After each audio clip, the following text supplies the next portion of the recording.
है। इस वक्त आधी रात गुजर चुकी है। कदीम मिस्र के गहरे नीले आसमान पर सितारे सफ़ेद मोतियों की तरह चमक रहे हैं। ये ज़माना है जिसका जिक्र हम कर रहे हैं आज से पौने 5000 साल पहले का।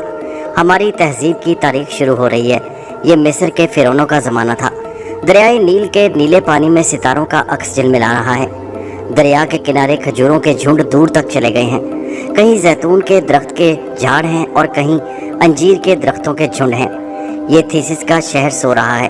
दिन भर के थके मांदे लोग अपने अपने कच्चे पके घरों में आराम कर रहे हैं। सुनसान गलियों में किसी वक्त पहरेदार की आवाज़ गूंज जाती है।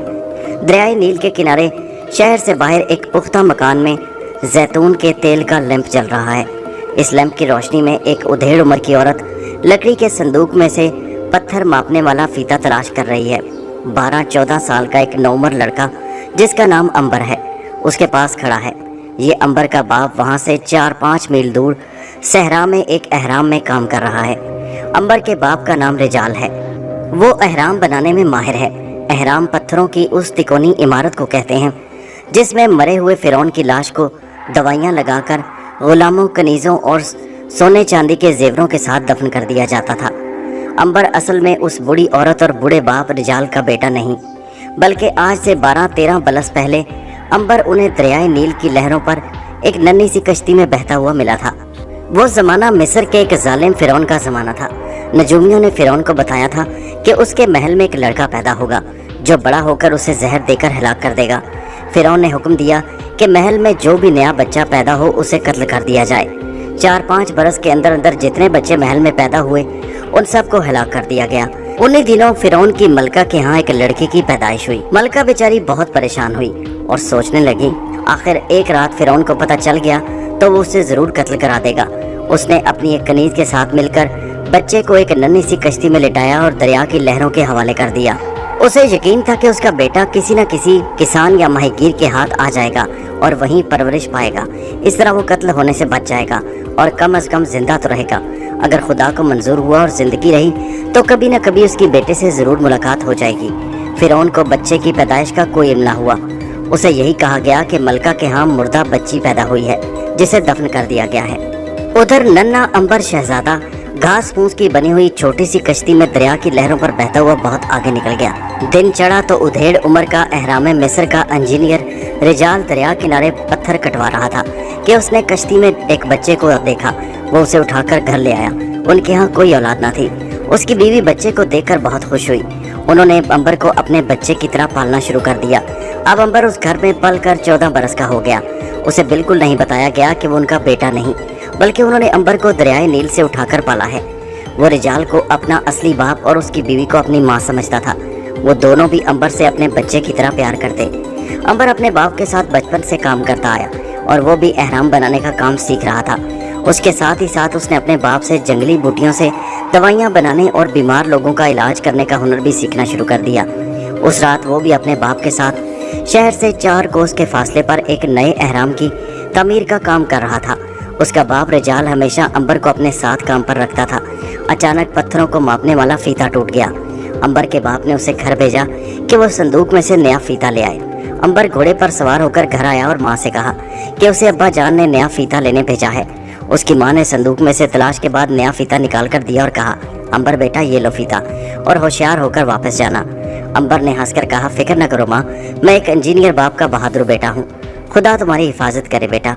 अंबर ने फीता जेब में रखा और घोड़े पर सवार होकर उसे दौड़ाते हुए दरियाए नील के किनारे के साथ साथ अहराम की तरफ रवाना हो गया।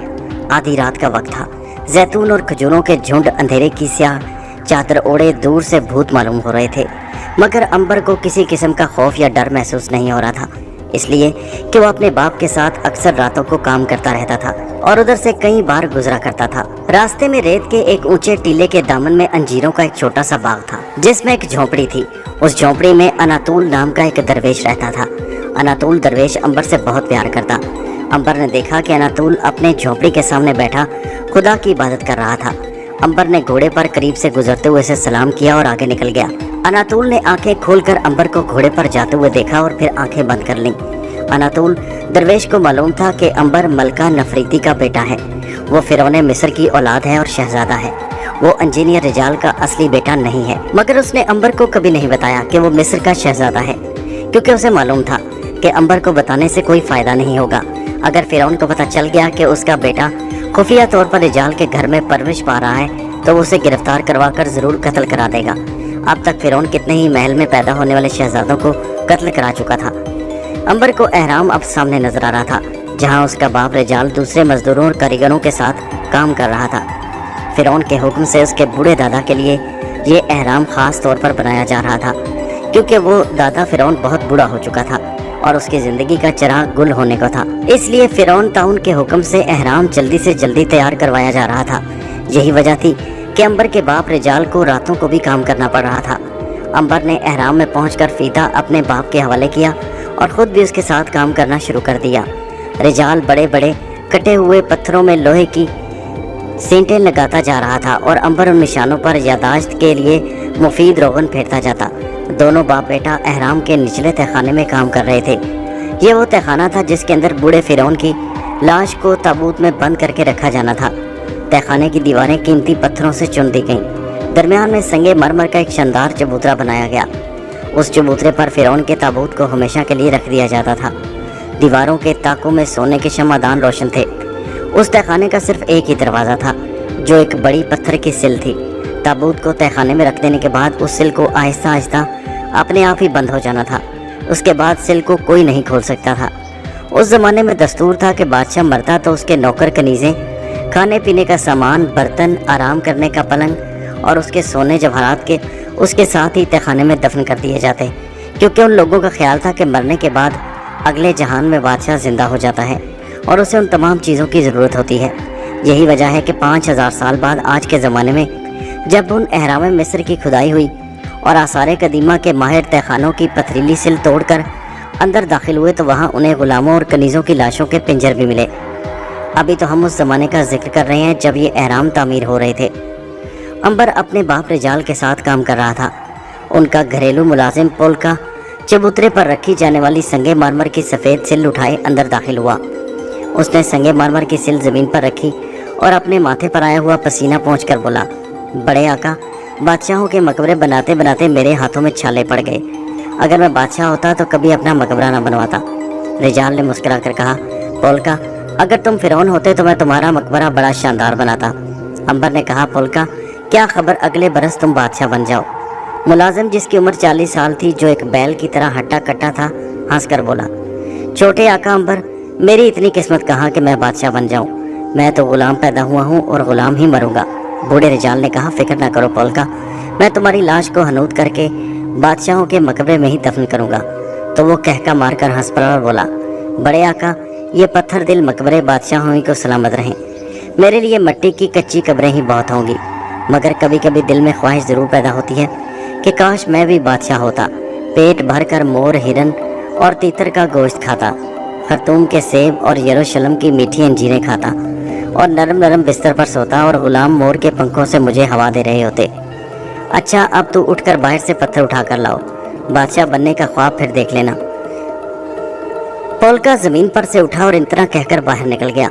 हाय रे किस्मत, बेचारे पोल्का, तेरी किस्मत में तो पत्थर ढोने ही लिखे हैं। उसके जाने के बाद बूढ़ा रिजाल और अंबर देर तक हंसते रहे। पोल्का उनका बड़ा वफादार गुलाम था। अंबर छोटा सा था जब रिजाल ने यह गुलाम बाबुल की मंडी से ख़रीदा था। उस ज़माने में बड़े बड़े शहरों में हर साल मंडियाँ लगा करती, जहाँ गाय, भैंसों और घोड़ों के साथ साथ गुलाम भी बिकते।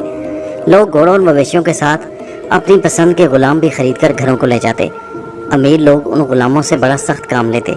वो दिन भर उनसे खेतों में हल चलवाते, गोडी करवाते, बागों में जानवरों की तरह काम करवाते और बहुत कम खाने को देते। सख्त मेहनत और कम खुराक की वजह से गुलाम बहुत जल्द बीमार और कमज़ोर होकर मर जाते। अमीर लोग उनके मरने के बाद मंडी से नया गुलाम खरीद लेते। मगर बूढ़ा रिजाल पोल्का गुलाम से बहुत अच्छा सलूक करता। वो जो खुद खाता वही अपने गुलाम पोल्का को देता। यही वजह थी कि पोल्का अपने आका रिजाल और उसके बेटे और उसकी बूढ़ी माँ से बहुत प्यार करता था और उनकी हर ज़रूरत का ख्याल रखता और उनकी ज़रा सी तकलीफ़ पर अपनी जान कुर्बान करने पर भी तैयार हो जाता। बूढ़े रिजाल ने पोल्का गुलाम को भी नहीं बताया कि अंबर उसका अपना बेटा नहीं, बल्कि मिस्र के शाही महल का शहजादा है। अंबर की नन्ही सी कश्ती में से जो शाही मोहर मिली थी वो उसने और उसकी बीवी ने एक पुराने संदूक में संभाल कर रखी हुई थी। रात भर एहराम में काम करने के बाद सुबह के वक्त रिजाल, अंबर और पोल्का वापस अपने घर आ गए। अंबर की माँ ने नाश्ता तैयार कर रखा था। नाश्ते में ऊँट के पाए का शोरबा और खमीरी रोटी थी। सब ने मिलकर नाश्ता किया और कुछ देर आराम करने के लिए लेट गए। अंबर सोकर उठा तो दोपहर हो रही थी। उसका बाप रिजाल और गुलाम पोल्का अभी तक सो रहे थे। उसकी माँ दोपहर का खाना तैयार करने में लगी हुई थी। अंबर ने खुलेल हाथ में ली और बाहर निकल आया। पीछे से उसकी माँ ने आवाज़ दी, बेटा अंबर ज़्यादा दूर ना जाना, खाना थोड़ी देर में तैयार होने वाला है। मैं दरिया के किनारे मुर्गाबियाँ मारने जा रहा हूँ, अभी वापस आ जाऊँगा। उसकी माँ ने कोई जवाब न दिया। उसे मालूम था कि अंबर को रोका भी तो वो कभी नहीं रुकेगा। अंबर आखिर शहजादा था। जिद और दलेरी उसकी फितरत में कूट कूट कर भरी हुई थी। वो शिकार का भी शौकीन था, घुड़सवारी भी बहुत पसंद करता। मगर उस वक्त वो पैदल ही गुलेल हाथ में लिए दरियाए नील के किनारे किनारे चल पड़ा। मौसम बड़ा खुशगवार था। आसमान पर खिलाफे मामूल हल्के हल्के बादल छा रहे थे और ठंडी हवाएं चल रही थी। दरियाए नील का पानी बड़े सुकून से बह रहा था और माहीगीर कश्तियों में बैठे मछलियों का